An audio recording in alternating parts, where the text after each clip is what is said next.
Well, things are starting to break loose a little bit, which is good. Looks like an insurance company is opening up the coffers a little bit and allowing more insurance plans to come through California, especially in the high risk zones, the high fire, high earthquake zones. That's actually good. Probably not what you expect though, because as I read through the article, what gave me the inkling was they're going to do it, but at a higher cost, with or without the insurance commissioner agreeing to it. Farmers has been restricting numbers of new policies to $9,500 new policies per month, which that's not bad. I mean, people are moving all the time, and that's okay. What's going on here, though, is they're opening it up. They're also helping to fortify the California FAIR Plan. And yesterday we spoke a little bit about it, how it's way more expensive. It's 3 times more expensive than standard insurance, but that's because you carry risk to your structure.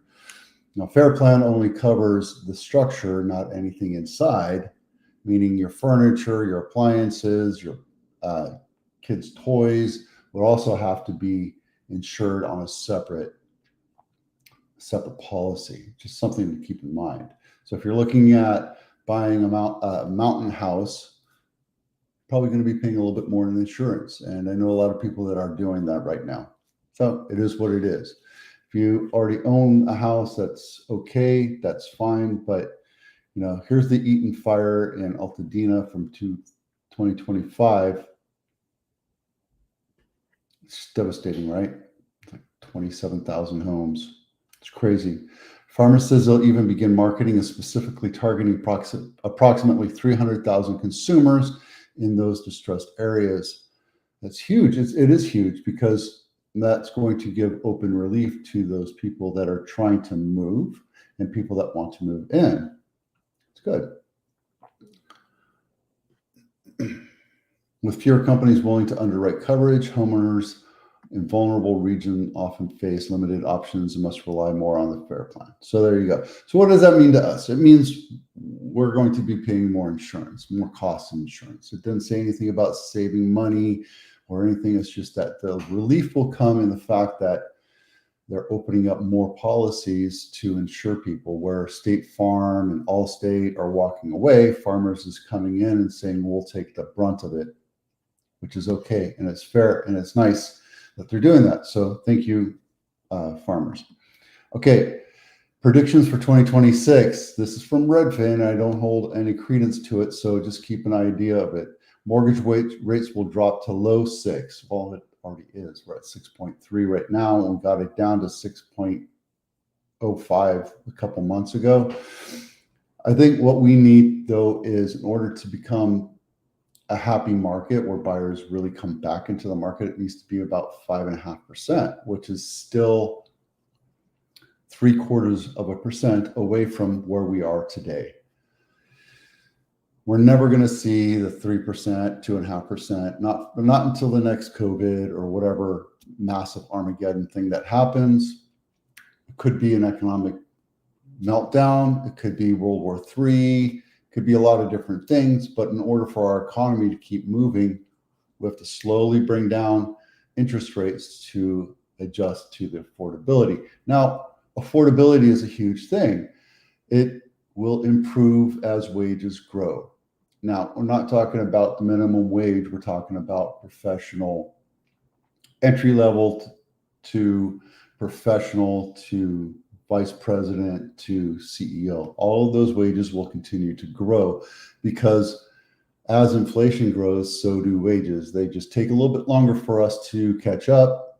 It's just natural because people will move around and get higher pay, and that's just the way it is. We're not going to see a major uptick like we did in 2021. We're going to see properties rise gradually. Now, this is all across the United States, so 3% is fairly nominal, where we were seeing things go 4 to 6% increase year over year. So we're going to see it kind of plateau.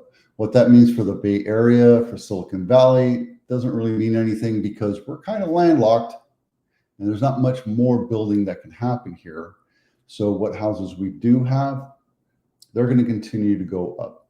Probably not the 8 to 12% that we were seeing, but maybe 5 to 6%. So we're going to see prices continue to go up overall. Remember, we're not in a selling season. We'll show you that in a minute. We're seeing inventory drop, sales drop, pendings drop. Everything is dropping because we're in the middle of winter. We just had a massive cold snap. It's been freezing cold the last freezing cold. For California standards, it's freezing cold. So, it just is what it is. Rents will rise as demand for apartments rises and supply falls. We're not building enough housing units, period. We haven't been in the last 2 decades. We have an undersupply of housing that's available. We're not building enough to keep up with population growth. So whether you're in a house and you own a house, or you rent a house or rent an apartment, everything's going to get more expensive. But the old traditional, if you go to school and get a professional job, it's going to help. And you become a professional and get paid professionally, you're going to make decent money and you'll be able to afford more. If you don't go to school and or you want to do the Elon Musk don't go to college track, I understand that. It's very tempting, but it's better to have a degree in your hand, just because, a lot of people aren't going to start up their own massive tech giant company like PayPal or Amazon or what have you. Is a degree worthwhile? In my opinion, it is, mostly because just saw another video. It rounds your rough edges, and it gives you a wider spread of knowledge, so you can go to school, to work, and actually figure out how to piece things together without being told how to work. School was designed to put you into factories and be a good worker. College rounds you out and makes you a more expandable person, I think. And that's my thoughts. By the way, every multi-billionaire that dropped out of school was in college, right? And they did drop out of college because they got a job that was massively that made them a ton of money. So out of every Elon Musk, there's probably 500 to 1,000 people that just didn't make it, or tried to do a startup and just didn't make it. Affordability crisis will unite policymakers across party lines. That would be great. It might be the tipping point of bringing our parties back together. And if you know my political stance is, I sit in the middle. I don't vote for any particular party. I believe in a lot of things both sides have, and I don't believe in a lot of things that both sides do. So if they bring the party lines closer together, that's a good thing. And if it makes it more affordable for all the Americans, that's even better.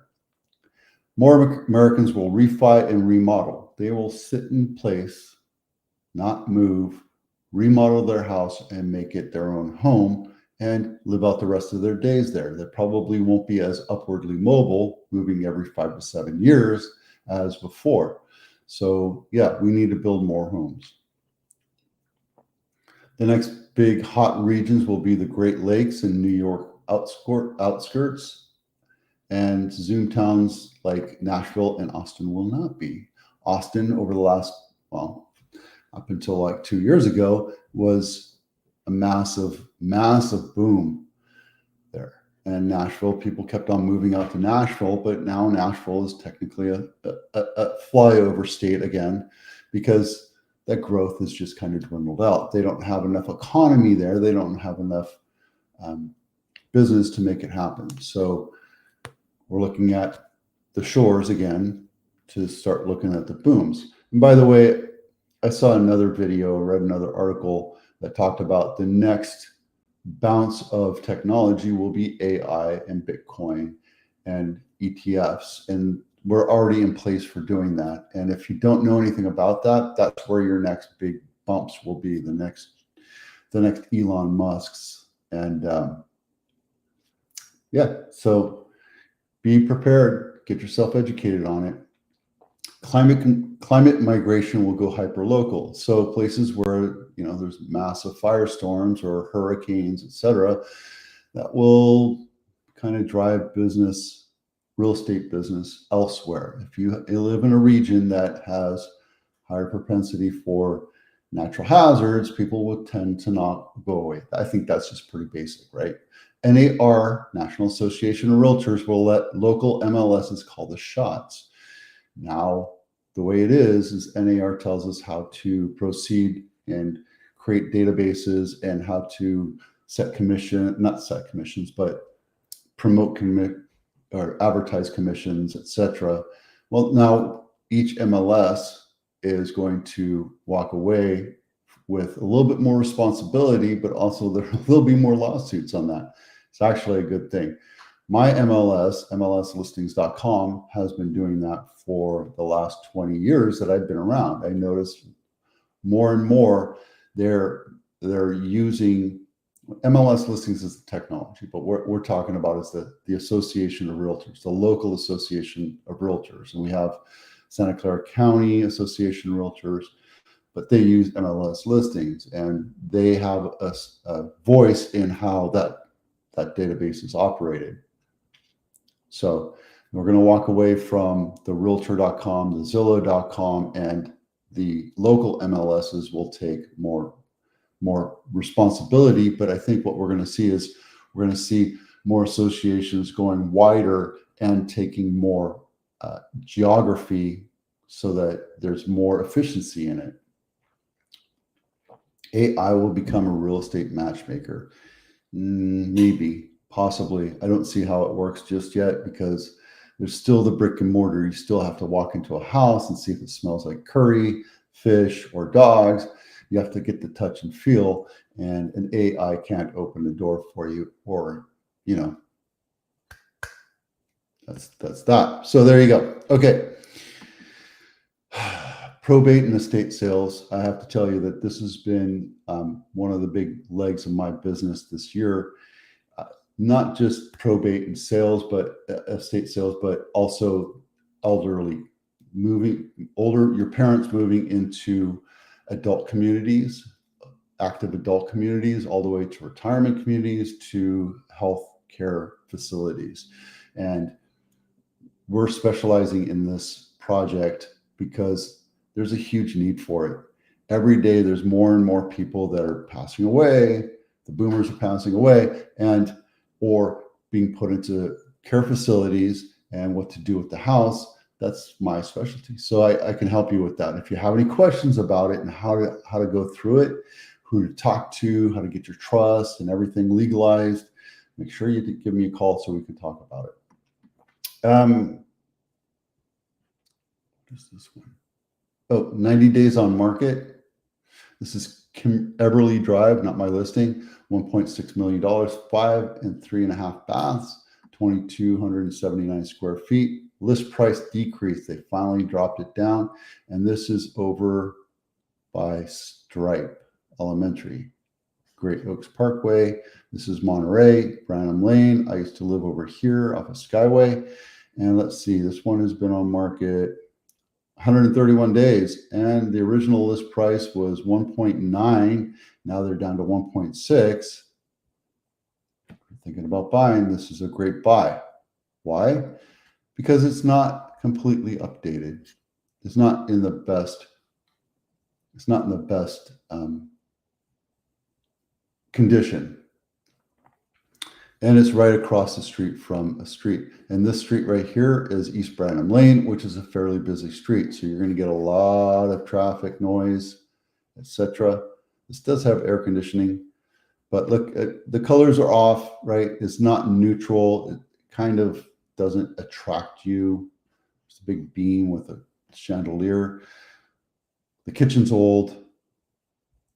The tile, yeah, they put in stainless steel, but you know, if you're going to do this right and you want a premium price, I would have muted all the colors, made it all white or light gray or light beige, and then paint the cabinets and put quartz or granite countertop on it just to touch it up. Get rid of that light right there because that thing's just old. It just screams old. And this is a multi-story. So this is the bottom floor. This is the main floor, and then the living is up here in the third floor. And that's, yep. I sold this house, not this house, but this floor plan last year. And I think it's a great floor plan because if you're living on a hill or you're flat, it just makes a lot of sense. There's a lot of stairs involved, but I've sold this floor plan a few times. And this has been built out. So this is new and this is new. That's not part of the original structure. They don't have a floor plan. So, proper promotion prevents piss poor performance. This is Santa Rosa Drive in Los Gatos, $5.7 million. This is a bank-owned property. $5.7 million, 5-bedroom, 3.5 bath, 5,800 square feet. This is a manor. This is a great buy, guys. I don't think it's priced right. It's been on market 19 days. It's also in the fire zone, right? You can just tell. You can just look. See anything back here? It's going to be in the fire zone, and you still have to get in your car to drive to downtown or Almaden. And it's kind of stuck halfway in between both. But if you like the seclusion, this is a great buy. Probably get it for about $5 million, $4.5 to $5 million. But this is an older estate manor type home. Needs to be updated. Absolutely. And keep an eye on this one. If you want to know more about it, go to my blog. You can go to the links, and everything's linked up there for you. All right, 40 days on market. We have 215. Everything's dropping just because supply is dropping. The sales are dropping. It just is what it is. We're in the beginning of December, and things are going to go slowly right now. People are buckling up for the winter. We just had 3-4 cold days. Probably going to have a couple more cold days, but we're also getting ready for the holiday season. We're already in the midst of it. We had Thanksgiving. Now we have Christmas, Hanukkah, and Kwanzaa and all that, and New Year's, and then everything starts fresh, right? So we're just kind of buckling down, slowing things down, and it is what it is. So 90 days on market. We have 93. Those houses are just going to sit on market until they take them off for a month and refresh the listing, or they lower the price and get it sold. REOs, we're down to 79. REOs in California are 267. And again, that's never been hockey pucked up or hockey sticked up. So if you look, REOs in green, they're kind of dwindling, right? They're just kind of boring. And then for sale in San Jose, we have 315. Let's open this up so you can see it. Pending, we have a whopping 43 this last week, and we closed only 50 houses last week. I tell you, things are just slowing down. Back on market, we have 32 homes. Santa Clara County, we have 727. Remember, we need to be about 2,000 to make it a balanced market, and this needs to be about 1,000. So we're 2/3 away from where we need to be. Pendings are 77, which, yeah, close is 92. And then back on market, we have 69 this week. And withdrawn, all of this is just kind of dwindling anyway. But if you look at the charts, you see inventory is just dropping. We're going to wait until March. People are waiting until March. I have like 3 or 4 listings that are waiting till March to go. My one up in Hayward, they are moving for a job, so they are motivated to sell, but they're also not going to lower the price until after Christmas or the New Year to see what happens. I already showed them comps last week, and they just decided they're going to hold off. Santa Clara County, also, it's normal to see things slow down during the winter. It's not abnormal, right? We saw it happen last year. We saw it happen the year before. 2020 and 2021 was just an anomaly. Nothing really ever slowed down. It was just a firestorm. It just kept on going and going and going. But this is good. This is absolutely good. All right. That's it for now. Thanks for watching. I'm Vito with Avatano. See you out there.